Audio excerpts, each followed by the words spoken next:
So this is my leg extension. Only movement that I do for my quads, actually, for a couple of months already. Why? Because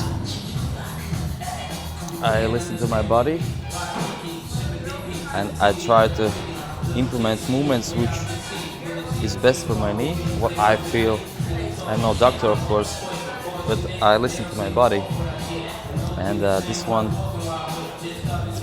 is something that I find the least straining on my bones. So what I do, I try not to extend it like every other time I would do, but I want my knee to be decompressed almost. So because I want the most decompression in my knee as possible, so my bone isn't rubbing against the other bone, you know. And that's my main goal here, longevity pretty much. Because other things I cannot do how I want. I cannot squat, and all the other squat movements, knee flexion, I need to reduce the knee flexion with the gravity. So I'm trying to use the gravity for my will. I'll demonstrate to you now. So this is how you would usually do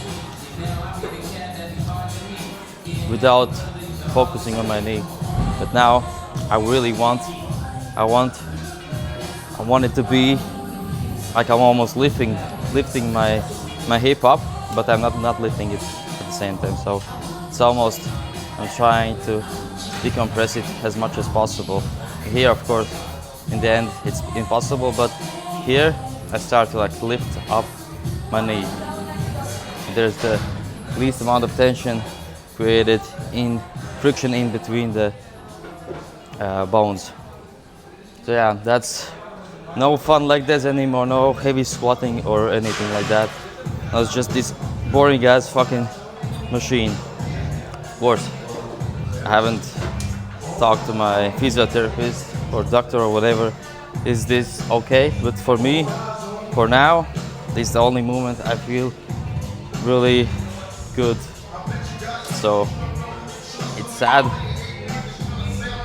when you have removed half of your meniscus, you're gonna start thinking, what movements can you do for legs?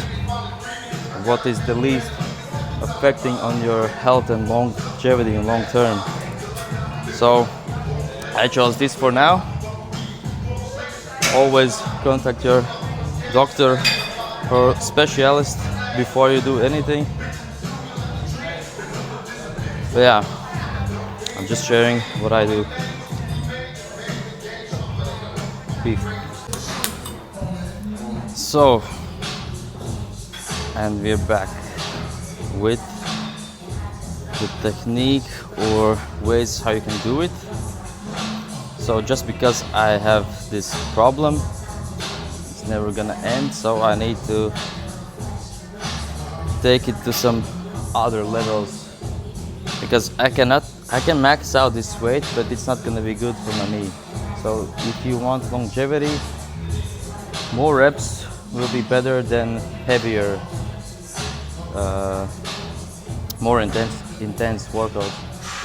So lighter weight, more reps, and heavier weight, that will be more on your limbs, on your joints. So in my case, I need to go a bit mediocre. That's my max, because then I feel again bone against bone. So that's not what I want. So here we go. What I do, I try to lean back as much as possible. So for some parts, I like to just play around, you know. This is not scientific workout. It's just purely on the feelings of my fucking quads, tiny ass quads. They never grow. Now there's no chance to grow them again. Sad me. But hey, it is what it is. I'll cry in the graveyard. No, I'm gonna be dead. But yeah, let's see. So I like it to go as far as possible so I can get this long head, which is attached to my hip here, and I want it to keep that long range, just like that. And slow, and then just feel the touch. And again, almost two-thirds up, and I go down. And I try to go really slow, really nice. As you see, I'm already shaking. I need much weight here. But the main thing is to feel the stretch through here, through my hips. That's what I want. If I want the most of it, then I want it to be like here, almost straight like this, like a sissy squat.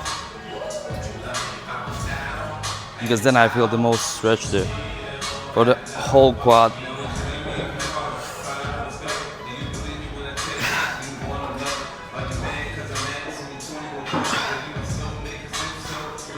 I don't know why they don't make these machines like where you can lean back fully.